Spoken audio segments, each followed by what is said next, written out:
Hey everyone, this is Sunlock24, and before we go any further, I want to remind you guys to subscribe. I will be gifting a PS4 to one of my subscribers on January the 1st, so do subscribe if you haven't done so. And today I'm going to go ahead and show you another, it's basically another farm deck that you can use to farm the, what's-his-face, the new dino guy. I keep forgetting what his name is. Anyway, this deck is extremely easy to use. You don't need the floodgate trapper, which is mainly what people had issues with the last farm deck that I built. This one you can actually make it to kind of fit your needs, and you can modify it however it is that you want to. So first of all, one Death Kangaroo, three Guardian Statues. This is one of the main cards. One Gravekeeper's Vassal, 3 Medusa Worms, 1 Big Koala, 1 Fusion Gate. If you don't have Fusion Gate, you don't need it. You can use Polymerization instead. Whenever I was building the deck, is the first card that came up, so that's what I put in. But run Polymerization instead if you don't have the Fusion Gate. You don't have to go out of your way and get the Fusion Gate. 1 Anti-Magic Arrows. If you don't have Anti-Magic Arrows, use Trap Jammer. It should work the same. The Dino Guy has a trap card that switches your monsters into defense mode, so if you attack into that, then you're basically not going to be able to complete the farm. 2 Union Attacks, 1 Enemy Controller. If you don't have enemy controllers, you don't need it. Just run any other card in this place. Maybe run a 3rd Shard of Greed. 2 Shard of Greeds. If you don't have the Shard of Greeds, run Reload. Or, what's the other card? There's another card that you can shuffle cards back into the hand and then draw the same amount. So run that. You do need the Array of Revealing Light. It's a must. And then 1 Secret Pass to the Treasures. So the Fusion, again, if you don't have the Master of Oz, you can run any other fusion that is a basically if anything over 4,000. You can run the Blue Eyes White Dragon and just run 3 Blue Eyes instead of the Koala and the Kangaroo. You can also run the I think one of the Vehicroids has a huge attack, so you might be able to run that. So just run whatever it is that you have. However, this deck isn't like a 100% win rate. It does require you to go ahead and start up with a Ray of Revealing Light or some sort of defensive card, so they can't attack your defense position statue or worm. You might want to use the skills Restart if you have it, or basically also you can't use Citrus because it's in the GX, but if you have Restart, go ahead and use Restart because it'll give you a higher odds of drawing the Array of Revealing Light and a statue or a worm.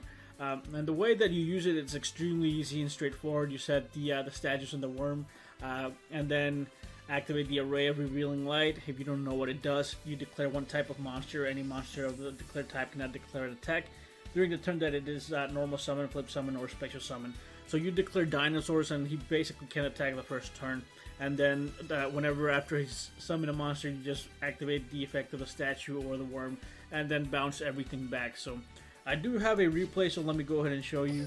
Let's see where, and I haven't played rank in forever, so I need to make some time and play some rank. Tyranno Hassleberry is the name of this guy that I always keep forgetting. But anyway, I did forget to put the restart skill on here, but it turned out well because I ended up drawing what I needed and I didn't end up using it. But again, this deck really it heavily relies on you drawing the Array of Revealing Light, and there it is. And again, it's just going to be a matter of just passing, flipping monsters face up, and then bouncing his monsters, and that's basically it. And that's with this particular farm deck, you can get anywhere from 7,000 to 9,000 dual assessments, just depending on what you do and what cards you activate and what cards you don't activate. But on this particular farm, I think I got 772, maybe 70, anywhere from 72 to 76. I think I didn't get the full 8,000, but I did get a second ultra rare, so I guess that was fine. And so I'm missing 1 more of the ultra rares, and I should be able to do a deck for you guys with Gigantis. And hopefully, I haven't pulled any Gigantis, so I'm gonna have to open some packs for it. And if I do, I think I will go ahead and record it and show you guys to see what all I pulled, because I haven't really pulled much of anything out of the new mini box. And if you've been following me, I actually said to not open any of the mini boxes, or not any of the mini boxes, but this particular one, because there was really nothing good in it other than the Armides, and that was basically it. The junk synchros you can get for free running Yusei, so there's really no point in it.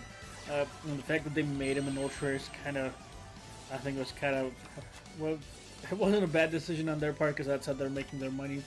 But I didn't like the fact that it was an ultra rare. They should have just made it a super rare or just a rare like it is in the TCG. It's I think the TCG is a rare and a common maybe, but they were really easy to come by. So I don't know why it's an ultra rare in Duel Links. Giant Rex. That's the card that I've got. That's the second copy of. So, and that's the one I was talking about. And here you just keep flipping them face out, face down. If you don't have the statues, I think maybe a version with Girgias might do almost exactly the same thing. As long as you have the array of revealing light, you can just keep flipping the Girgias face up and face down, and you should be fine. And with the Girgias, you'll actually be able to destroy back row, so you might be a little bit off. I think we're a little bit better off with the Girgias. So just play around with different decks and see which work for you. And I did have to sacrifice for Big Claw. You don't have to do it if you have the space for it. I'd actually summon an extra statue, and then I was stuck with 2 spaces used, and you do need the 3 spaces in order for you to attack for game. So I ended up tributing 2 of them for the Big Koala. Again, as long as you don't use all the spaces, you don't have to do that. And this is the reason why I didn't get over 8Ks because of Lost World. Lost World brought all the monsters down from their original attack, and it made it to where my Gravekeeper's Vassal wasn't at over 9,000 or 9,999 damage. There you go, Fusion Gate again. Use Polymerization if you don't have the Fusion Gate, and you should be fine.